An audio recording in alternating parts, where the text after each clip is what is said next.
wonderful story of love. Tell it to me again, wonderful story of love.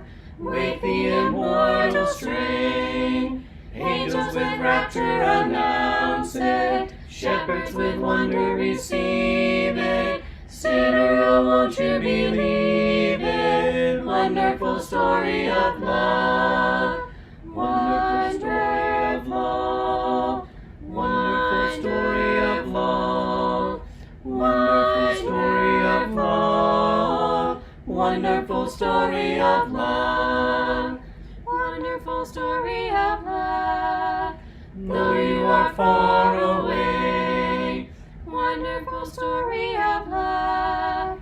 Still he doth call today, calling from Calvary's mountain, down from the crystal bright fountain, e'en from the dawn of creation. Wonderful story of love. Wonderful story of love. Wonderful story of love. Wonderful story of love. Wonderful story of love. Wonderful story of love. Jesus provides a rest. Wonderful story of love. For all the pure. All right, so the book opens. The Lord called to Moses and spoke to him from the tent of meeting, saying, Speak to the sons of Israel and say to them, when any man of you brings an offering to the Lord, you shall bring your offering of the animals from the herd or the flock. All right, what's the herd and what's the flock?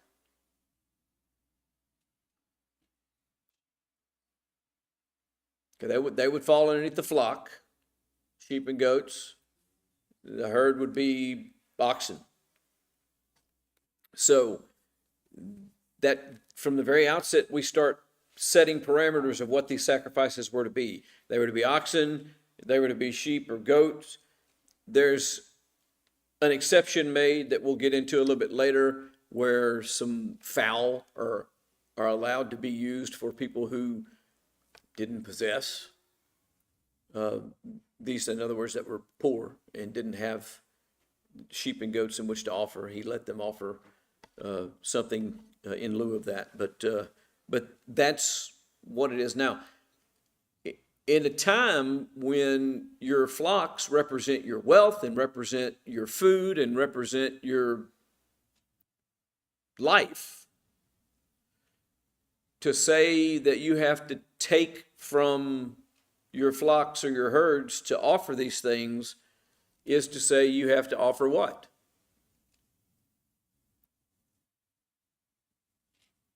The most valuable thing you have to offer.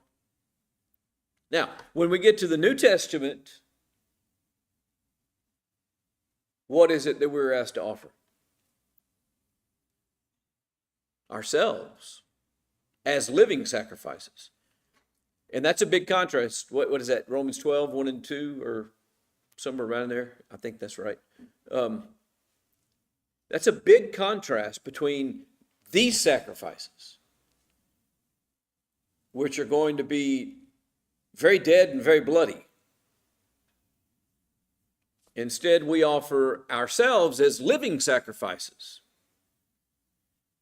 And that whole process, according to that same text, is bound up in our minds being renewed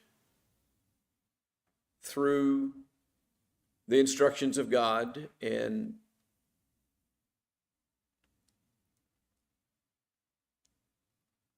why don't we have to offer bloody sacrifices anymore? Because Christ died once for all. And Christ was the end of what he's asking for here. What he's asking for here was starting to pave the way for them to start to understand what it actually was going to take in order for them to be atoned and be able to be in fellowship with God.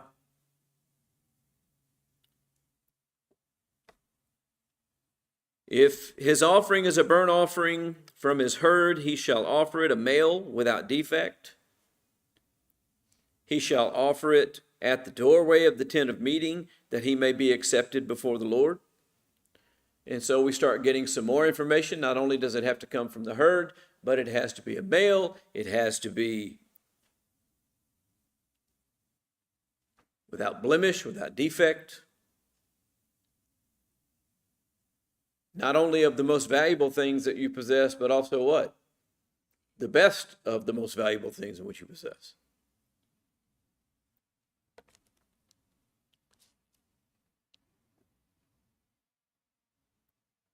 Look at verse 3. He shall offer it at the doorway of the tent of meeting, that he may be accepted before the Lord. This offering has to be done. Why?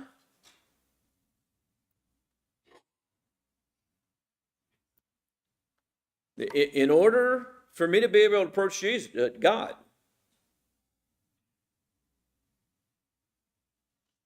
This is the only way it can happen.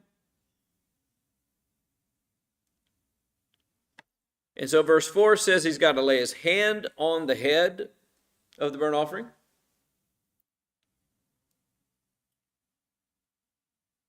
Why lay his hand on the head?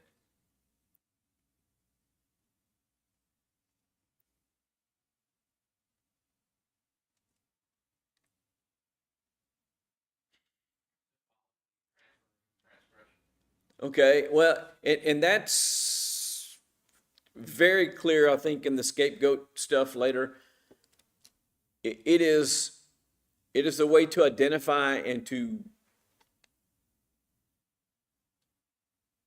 symbolically represent that this is connected to me. Do not hastily lay hands on anyone. In the New Testament, how did they designate those who were set apart for some particular task? They laid hands on them. That was the way that you conferred that this is a representative of us, or me. And so it was to personalize this thing and to make it clear that this bull is about to endure something that, did the bull do anything deserving of what was about to happen? Why was it having to happen? Now, we've already pointed out it's so that I can approach God. So when I'm asking why in this case, that's not the part of it. Why does it take what he's going to ask for so that I can approach God? Not because of what the bull did, but because of what? What I do. My sins. I can't approach God because of my sins. Now this bull is about to die so that I can approach God. But not only that, who actually did the killing?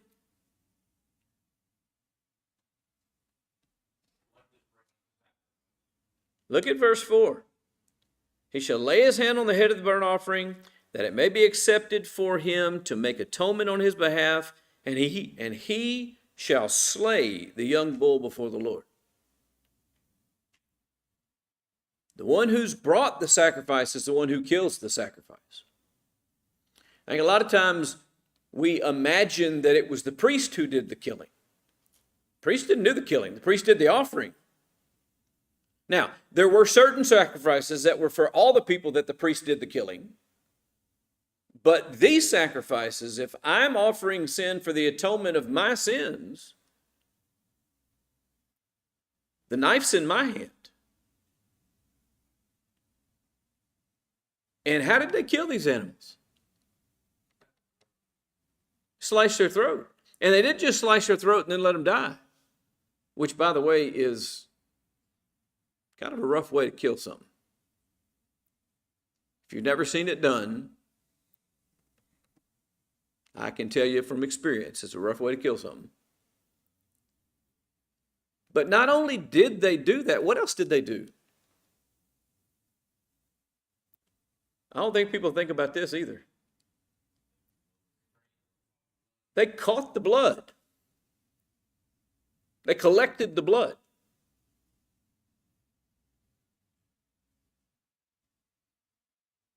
How many of you have ever killed an animal?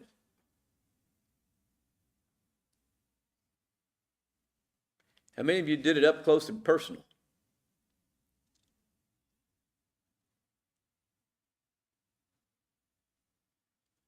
Not an easy thing to do.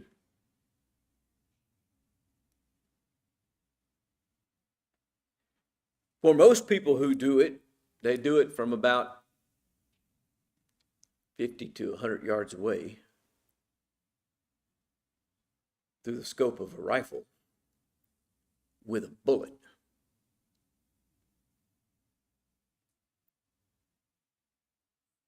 And in truth, there's not a whole lot of blood. And it's usually pretty fast, unless you're a really bad shot. And by the time you get there, it's already over with. That is not what we're talking about here. We're talking about your hands on the animal, the knife in your hand, the baying and the bleeding from the mouth of the animal in your ears, and the blood being caught, which means you don't just do it and let the thing fall to the ground. You hold it up and hold a bucket under its neck, or a bowl, until the whole process is over with. This was not quick and easy.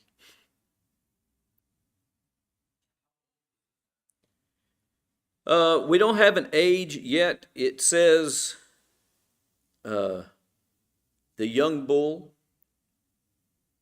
and I'm going with a year at this point, unless we find out something different.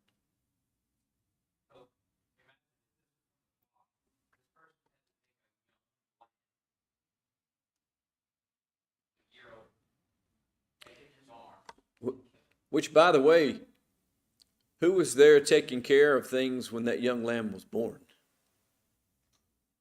That person.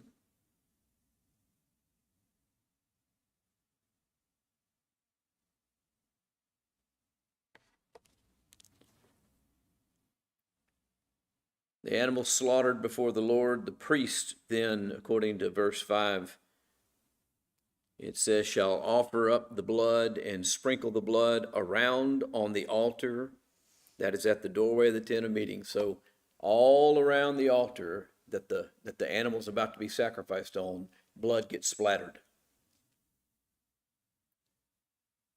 That's why they catch the blood. He shall then skin the burnt offering, cut it into pieces. This is the priest. The sons of Aaron, the priest, shall put fire on the altar and arrange wood on the fire. I'll stop right here because somebody mentioned the Nadab and Abihu story before services began today. That is what was going on with Nadab and Abihu later on. Verse 8, Aaron's sons, the priest, shall arrange the pieces, the head, and the suet over the wood, which is on the fire that is on the altar. What is the suet? Yes, the fat, but particular fat. It would be the visceral fat, which is the fat that is around the organs. So they butcher this animal. They remove the head, they place the head on the altar to burn, they place the visceral fat from inside and certain pieces on the altar to be burned. Its entrails, however, and its legs he shall wash with water. So you take the GI tract and you go to a basin of water and you wash it out.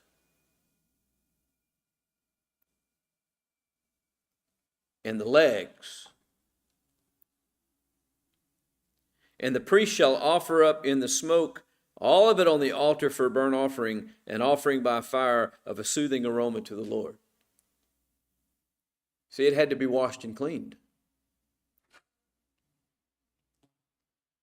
But if his offering is from the flock of the sheep or of the goats, now that's the bull that comes from the oxen.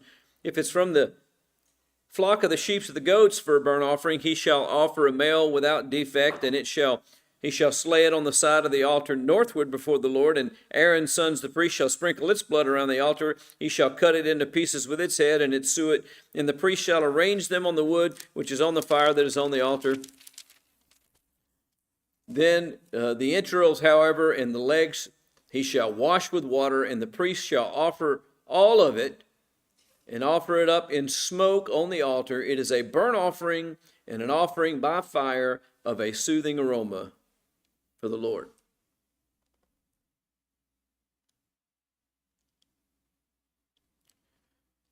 Now, the only difference between that set of instructions and the first set of instructions is where the animal was taken from, what animal you're talking about. They're treated exactly the same way. So why does he repeat it twice? Why doesn't he just go, when you're offering your animal, you take it from the herd or from the flock, and it should be a male and it should be young, and you should do this with it. Why does he break it down and say it twice? Raise your hand if you're a parent. You ever said anything twice? You ever started an instruction and went ahead and said it twice at the very outset? Why do you do that? Because you want them to pay attention and to understand what? This is important. And it also stresses, look, for the technical people out there in the world, like my kids were, who I can already hear saying to the priest, but he said, if it was a bull, and this is a goat, so I don't have to do it that way with the goat. He made it very clear.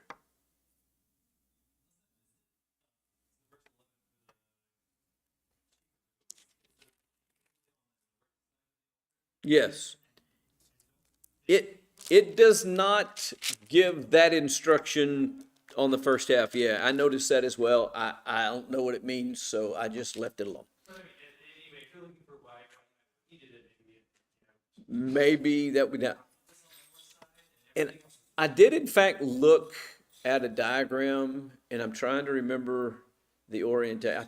I'm somewhat certain that's the side it would have been done anyway, but I could be mistaken about that. So we'll just log that one for active reading people. For those of y'all that know what active reading are, for active reading people, that's one of the questions she's right out on the side that you're looking for the answer for. Why the north side? And at some point, maybe there'll be something you go, oh, that's why. And then you got your question answered. So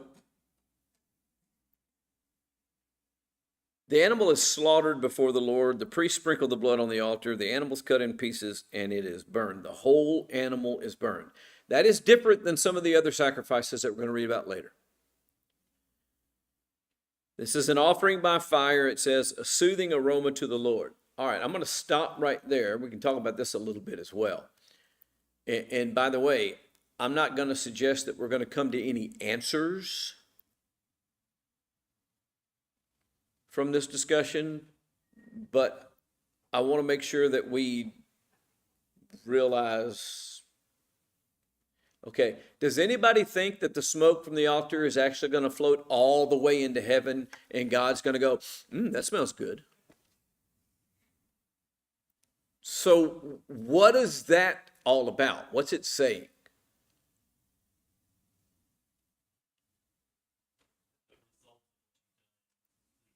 That it is purely a metaphor. And anybody that's ever walked outside of a steakhouse and thought, something smells good, you can appreciate the imagery that's being used to suggest that this is a soothing aroma. It's pleasing. This is going to please God. That's a weird thing to please God. An animal being sacrificed. An animal that exists. Why did it exist? Because God made it. Do you really think that back in Genesis 1, when God is forming the animals of the ground, that he said, hey, let me make these things so that I can have them all killed? Was that his intent? So why is this pleasing to the Lord? What is it really saying when it talks about it being pleasing to the Lord? It's not about the death of the animal. That's not what pleases the Lord. Okay, what? I'm sorry? They did exactly what he asked.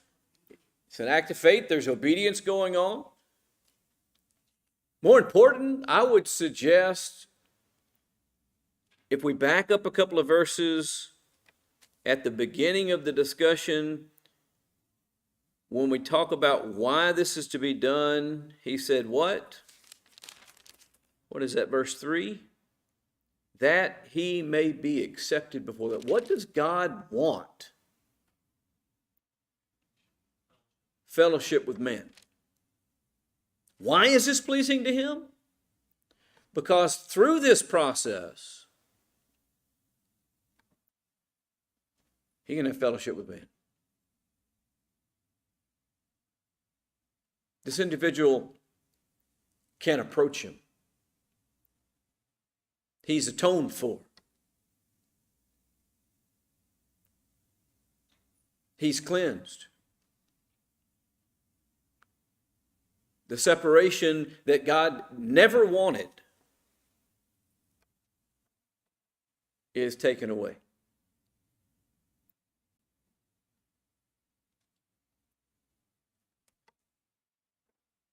The requirement of a spotless male obviously is reflected in Jesus. 1 Peter chapter 1, verses 18 and 19. What's it say? A lamb unblemished and spotless.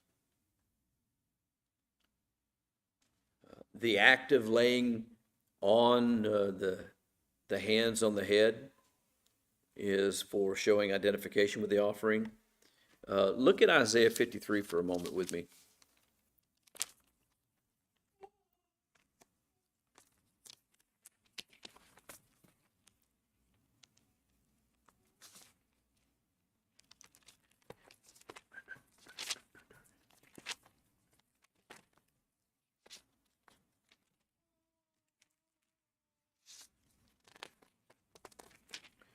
It would have been easier if I brought my other Bible. It's in my bag over there. Isaiah 53 in verse 6.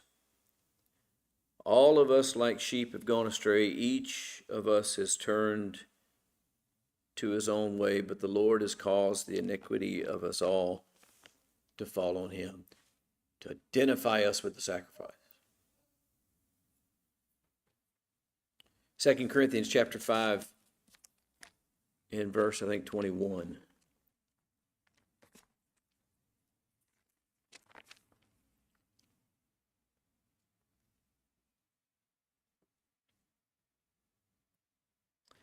He made him who knew no sin to be sin on our behalf, that we might become the righteousness of God in him.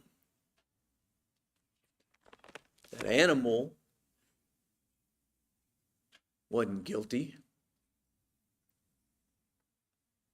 but the animal died so that we could be declared righteous. That is a process that God built into this to cause the one who is bringing the sacrifice to identify with the sacrifice and realize this thing's dying because I deserve to die.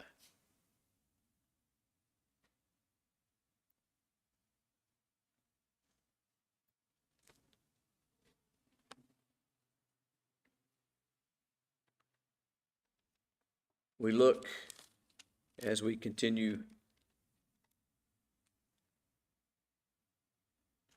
to go forward.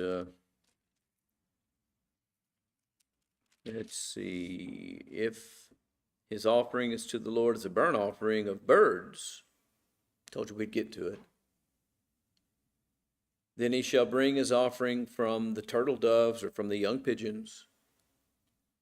And the priest shall bring it to the altar and wring off its head. You ever watch that? I have. I was born in East Texas. Well, I wasn't. I was born in South Texas. I was raised in East Texas. I watch my neighbors do that several times a week.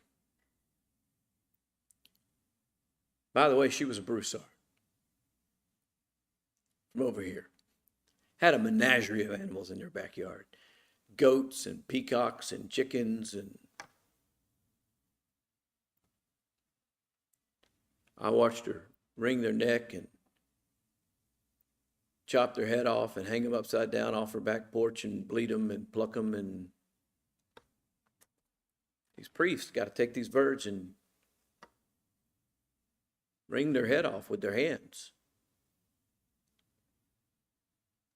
Priest shall bring it to the altar, wring off its head, offer it up in the smoke on the altar, and its blood is to be drained out on the side of the altar.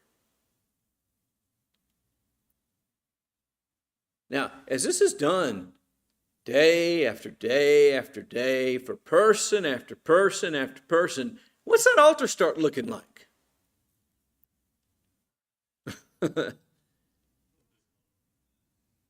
What's it smell like?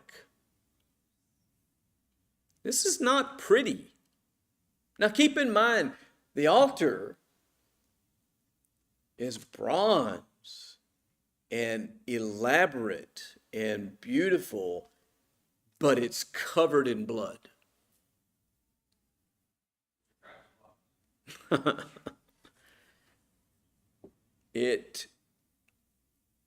There's a picture there. What ought to be lovely and pure is bloody and putrid.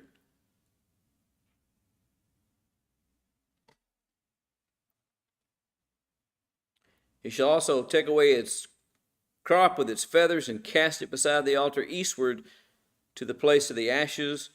He shall tear it by its wings, but shall not sever it. And the priest shall offer it up in smoke on the altar, on the wood which is on the fire. It is a burnt offering, an offering by fire of a soothing aroma to the Lord.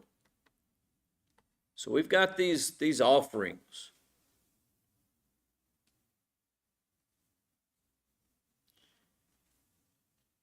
Same requirement for those things that came from the flock and that came from the herd. But some people didn't have herds. They had flocks, so they were allowed to offer of their flocks. But some people don't even have flocks, so they're allowed to bring either a turtle dove or